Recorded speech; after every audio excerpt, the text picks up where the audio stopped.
Ukrayna nümayəndə heyəti olaraq bugün biz Rusiya-Ukrayna diplomatik görüşündə iştirak etdik.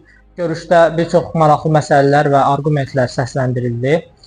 Bu cür layihəni təşkil etdiyi üçün başda Elvin müəllim olmaqla kafedramızın bütün müəllimlərinə özlərinin təşəkkür və minnətdarlığımızı bildirdik. Həmçinin ümid edirik ki, Ukrayna tərəfi növbəti cümə günü açıqlanacaq nəticədə növbəti tura yüksələcək.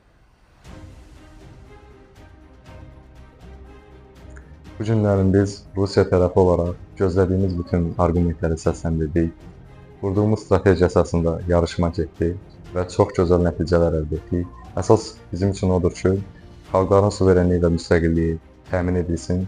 Müstəqillik bütün xalqların ən əsas arzusudur. Ən ali onlara Allah tərəfindən verilmiş bəxşdir.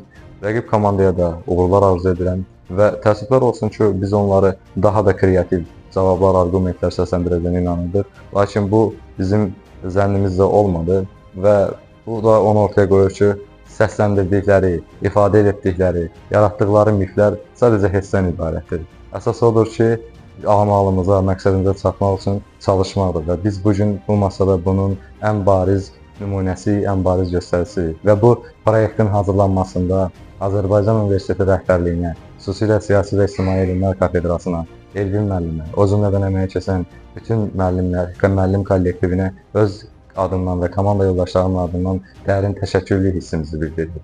Daim zəfərə doğru.